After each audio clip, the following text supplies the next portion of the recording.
How is it going, Rams? And welcome to the first Monday night sports show of the semester. I'm Ethan Bird. And I'm Rachel Hallam. Tonight we take a look back at big weeks for both CSU men's and women's hoops. Our very own Rose Carter previews the big game coming up on Sunday. And Down in the DMs returns to close out the night.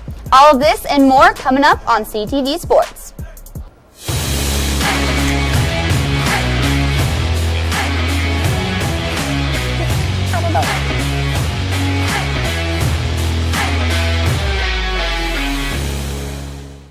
CSU men's basketball has had one of its most important months of ball against the Mountain West this month. That did not slow down against conference leader Boise State. Entering the week, the Rams owned a 9-2 record in the Mountain West, while the Broncos sat at a perfect 9-0. A sweep would have put the Rams tied for the top spot in the conference. Game 1 was on Wednesday, and it was David Roddy's night, to say the least. Boise State is going to open up with the ball. They won the tip-off, and that is a 3-ball from Marcus Shaver Jr. to open up the game 3-0. James Moore's top of the key off to David Roddy. That would be his second 3 in a row, and it was his second 3 in a row to make it 7-7. Inbound, Roddy to Thomas to Isaiah Stevens, off to Adam Thistlewood, who usually hits those but doesn't matter though. David Roddy is underneath, one of the strongest guys in the Mountain West, puts it back. And guess what else he does? He plays a mean amount of defense, and that's just a disrespectful block. Give me that, says David. Isaiah Stevens, 5 seconds left, and he is so automatic in the final seconds of just about any half. You can count that one. 45-25 lead at the half, and then the Roddy dunk off to Boise State. Derek Alston Jr. with the monster dunk, 20 points on the night. And finally, David Roddy. He's in the paint. He owns the paint. He owned the paint on Wednesday night, backing down the Boise State defender. Floater, dagger, count it. It was all about David Roddy. And after shooting an outstanding 55.8% from the floor, the Rams would take Game 1 78-56. A dominant win that can be credited to one of the most complete Ram performances in recent memory. David Roddy recorded his 6th double-double of the season to a tune of 27 points and 15 rebounds, both career highs. Now, on to Game 2. Rachel? Well, Ethan, after an exciting first win, the Rams were unable to complete the sweep against Boise State on Friday in their second matchup. The Broncos took down the Rams in commanding fashion, 85-77. Now we're going to start looking at Adam Thistlewood, the man of the night for the Rams, who had 18 points in the first half, setting his season career, including this nice deep 3. And turnovers were so bad for the Rams this night, especially for Stevens, as you can see. And then we have Derek Alston Jr., who hits a nice lob to Ray J. Dennings, puts up 2 on the board for the Broncos. Another turnover, but a nice quick recovery, and Steven makes up for it as he passes outside to John Tonje, who gets under the basket himself, gets 2 on the board for the Rams. But it wasn't going to matter because Derek Alston Jr., a name you kept repeating that night, hits a nice 3 on the outside. Stevens with the no-look pass to Deshaun Thomas, slam dunk, got a little hype for the Rams, but it was not enough as the Broncos took commanding control of this game, and you see Abu Kigab with a wide-open 3 there towards the end of the game. Now, while the Rams went into halftime with a 1-point lead, they could not hold on, and their biggest mistake, countless turnovers. By the time it was all said and done, the Rams ended the night with 18 turnovers, 7 of which came from guard Isaiah Stevens himself. Interestingly enough, the Rams had more turnovers in their blowout win against Boise than they did the second time around, but in the first game, they were able to defend the attack. On Friday, that was not the case, seeing as the Broncos had 24 points off turnovers alone. Coming out of the locker room to the start of the second half, Boise State went on a huge run and took absolute control of the game, gaining a 23-point lead and capitalizing on CSU's miscues that persisted throughout the second half. Forward Adam Thistlewood and guard David Roddy were adamant on their defensive performance. Tonight was the defensive end. We just didn't have the toughness or the energy that we needed to execute. Like you said, we had a lot of turnovers in the first game, but we were able to get stops. In this game, we just couldn't get any stops. Again, turnovers seems like a common theme right now, which we're just way too skilled and way too good to be turning over the ball that much. So we just got to get back to the drawing board and get better. Now, even with the loss, head coach Nico Medved wanted to make sure that the purpose of Friday night's game and the Rams' partnership with UC Health and supporting cancer patients wasn't lost on anyone. You know, it's a different feeling not having everybody in here tonight, but, you know, not forget, you know, what a night like this meant. And I hope, even though the Rams didn't come out on top, I hope that, you know, people who were involved felt the connection, felt us, that we really, really cared. And so I just want to make that point. The things we do, and I can't wait to be back and do it again when we see people face to face. Prevent a losing streak, the Rams head to Wyoming this weekend for another conference doubleheader and look for a chance to move up in the standings with a sweep over their rivals to the north. Now, I think we can both attest that being in was honestly very strange. It's pretty miserable. You can't lie about that. I mean, Moby Madness is truly one of the most special environments you can find in college hoops, in college sports, like in general, especially with volleyball coming to town or getting started again soon. But I mean, honestly, it's such a blessing for us to be able to be there and cover these games. Absolutely. Hopefully, we can get more people in the stands coming up soon, but we'll see. We're just gonna have to wait and see what happens there. The future is never promised, but don't worry, Hoopers. More basketball coverage ahead. Still against Boise State, but in enemy territory for the women's team. The first game of the doubleheader was a 71-51 win for the Rams. Freshman duo Ellie Bonney and Callie Clark combined for 29 points and 17 rebounds. McKenna Hofschild added to her conference lead in assists with 8 dimes. The Rams were also just as effective on defense, holding Boise State to 28.2% shooting from the floor. Game 2 on Friday was a similar story. Another 20-point rout of Boise State, 75-53.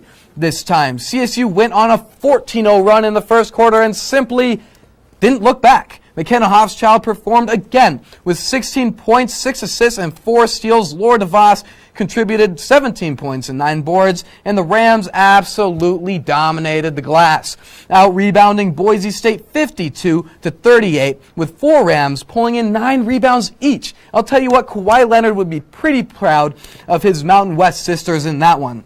And this sweep is so important because it shot CSU to 8-2 in the Mountain West, making them the league leader. And the Rams will look to keep up their conference lead when they face off against Wyoming this week on Thursday and Saturday for their shot at the border war. Now staying on the Moby Arena court, but moving to a different net, CSU women's volleyball season is just around the corner. Starting this Friday, February 5th, 12-time Mountain West Head Coach of the Year Tom Hilbert and his explosive team will be starting on their path to what could be another chance at the NCAA tournament. Fortunately for the Rams, they get to start their season off on their home floor against the Air Force Falcons, but unfortunately for the Rams, Moby Arena will not be packed with the loyal fans that help push the Rams to victory. And for Coach Hilbert, missing the fans is just another hoop they'll have to jump through this season. Probably the worst part of that is the players will actually be able to hear me now. So I think it's going to be strange. It's going to be interesting. We did a little scrimmage with all of the effects and everything on Saturday, just so we know what it's like. And it was interesting. And I felt like, number one, they have a hard time hearing me because of the mask. So I'm yelling out stuff through this mask. They can't hear what I'm saying. And so I think you're going to just see a lot of coaches just sitting, giving signals, that kind of thing. And the players are going to have to create their own energy out on the court. And hopefully they'll do that. I mean, we've told them that that's what they're going to have to do. This is not a deal where they get this great Moby Arena to help them energize every day. They've got to do it on their own. Now, along with the schedule announcement, the Mountain West released its preseason favorites for 2021, and the Rams were not lost in the polls. This season, even after losing 5 starters, the Rams are once again the conference favorite. Since the Rams have won 16 of the 21 Mountain West titles and haven't lost a conference match since 2018, it was no surprise they received the most first-place votes, being projected to finish atop the Mountain West for now the 8th consecutive season. Not only did the entire squad earn the number 1 slot, but 3 out of 8 positions on the Mountain West preseason team were filled by Colorado State players. Defense specialist Alexa Romeliotis and setter Sierra Zimmerman to their first preseason teams, while senior outside hitter Brianna Reynolds was named to her 3rd straight preseason team. And the accolades don't stop there for Reynolds, as she was also named the preseason player of the year. Hilbert and company are ready for what's to come this season, and based off the mass amounts of votes received, this season is sure to be just as exciting as Moby Madness would have been.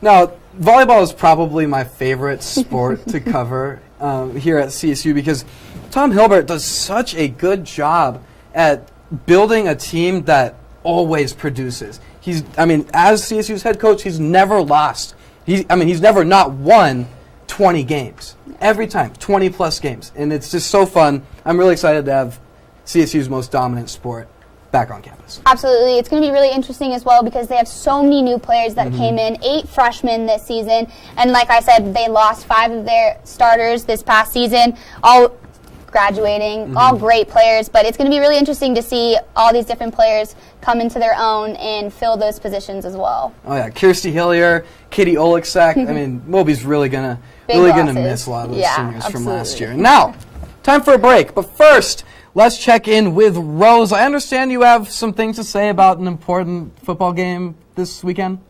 That's right, Ethan, and make sure to stay tuned after the break to hear my preview on the big game in Tampa.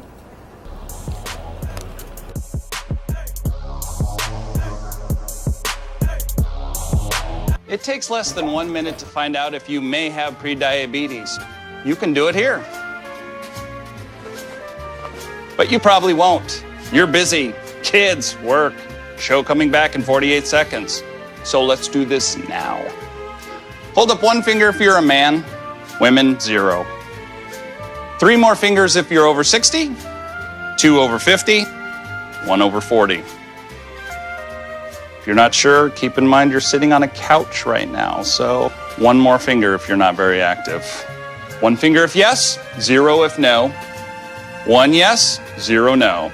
Next, find the body type that looks most like you and hold up that many fingers while I look around awkwardly.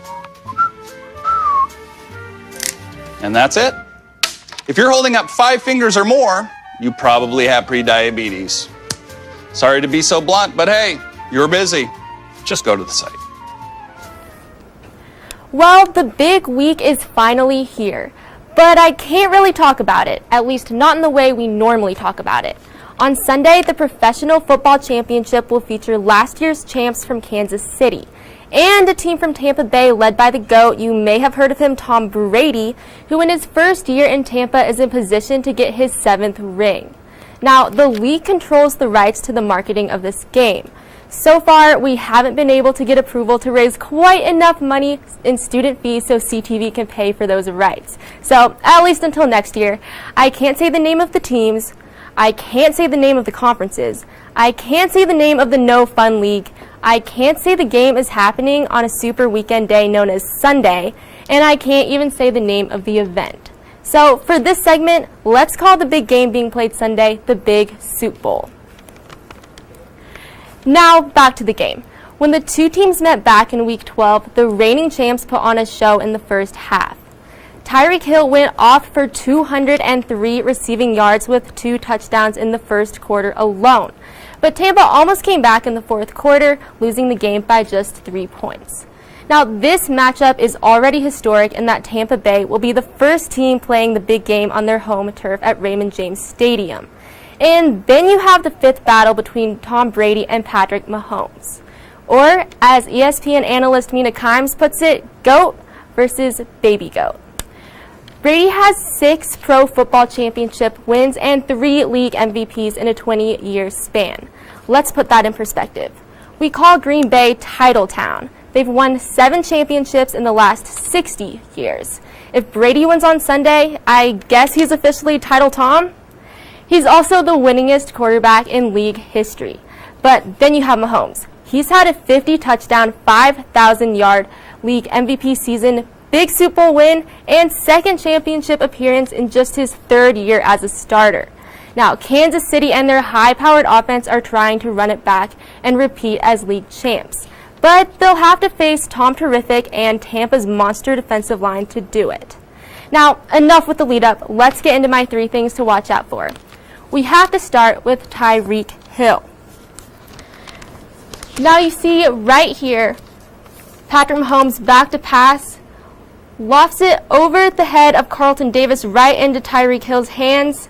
And that's right, Tyreek shooting the deuce. And again, we have Mahomes back to pass. And this is going to look pretty familiar. Right over the head of Carlton Davis, and Tyreek is going to backflip into the end zone for 6.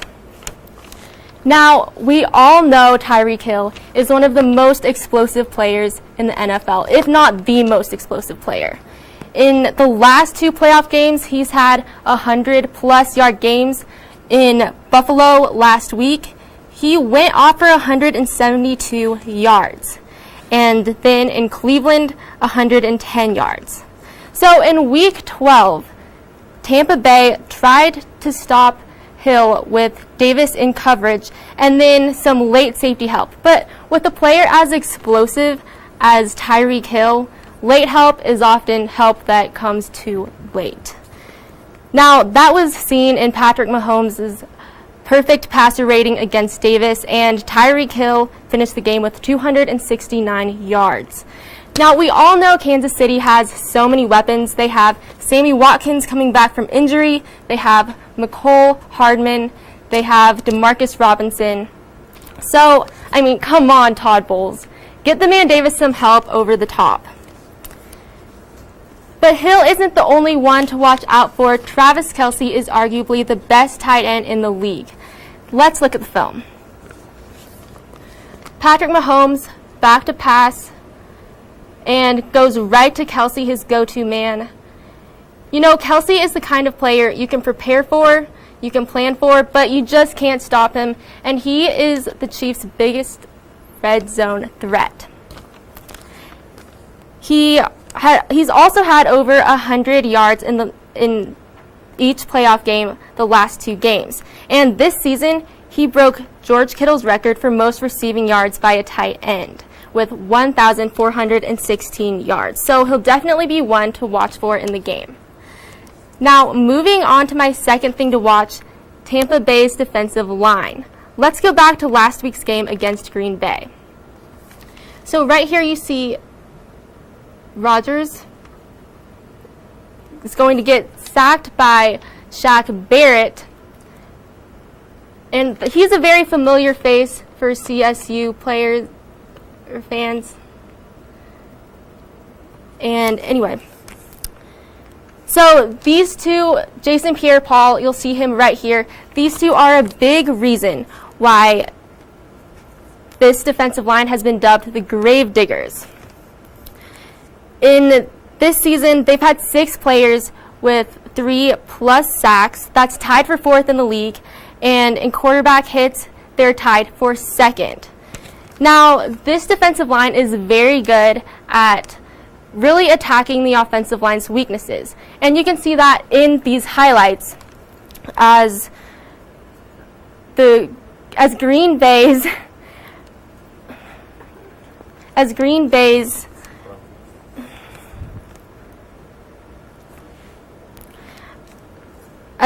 left tackle was out, and they really just attacked him. And that's going to be big against Kansas City because they have their left tackle, Eric Fisher, out. He blew out his Achilles in the game against Buffalo. And it'll also be interesting to see if they continue to blitz as much as they have been, because Mahomes is the best quarterback under pressure. He has a 132.4 passer rating. And so it'll just be interesting to see who has the edge in this game. Now, moving on, we can't forget about Tampa's offensive weapons and how they'll match up against KC's defense. You can see right here, Tom Brady is going to throw to Mike Evans. He had a 1,000-yard season. And then right here, Brady is going to pass the ball to Chris Godwin. who also had a very good season, 840 yards. And then we go to Scotty Miller. He's a name you don't hear as much, but he's been playing very well. And then we have on the defensive side for Kansas City, Juan Thornhill. He was injured last season, but is back and in good form this season. And we have L'Jarius Sneed right here. He is a rookie cornerback, and he does everything. I mean, you see him sacking the quarterback right there, but he's also the best cornerback on Kansas City's defense with a 53.4 passer rating allowed. And now for those of you going out to local sports bars to watch the game, you may want to rethink your plans. Sports bars are following Larimer County protocol, which is currently allowing only 25% capacity. For places like Crazy Carl's Pizza and Sports Bar, that means just 25 to 30 available seats. So plan ahead if you are going out, stay safe, and stay healthy. And well, that's all for my game preview. Enjoy watching the game on Sunday on CBS, a network that can call the game something other than the big Soup Bowl. Coming up next, the long-awaited return of Down in the DMs. How are we feeling about it over there? Well, Down in the DMs is coming in hot right after the break. Stick with us. Okay. Let's figure this out. It's okay, it's okay, it's okay.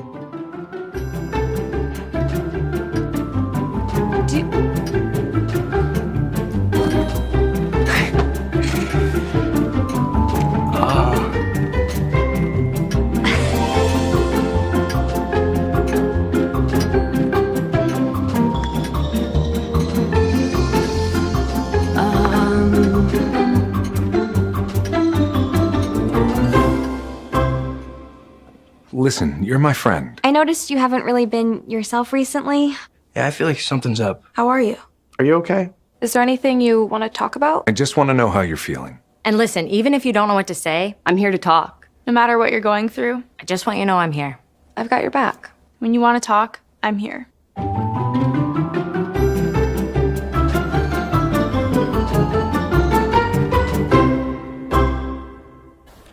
go down in the DM. You go down, it goes down in the DM. You go down in the DM. Go down, tell her. Welcome back from the break, Rams, and welcome to the first week of Down in the DMs. Now let's get right to it. Matthew Stafford has found a new home in Los Angeles. Who won the trade, you guys, the Rams or the Lions? Ethan, why don't you start us off with this one? Well, let's preface this first for a quick second. Stafford to the Rams for 2 first-round picks in 2022 and 2023, and then a third-round pick in 2021. So it really depends on how you look at this.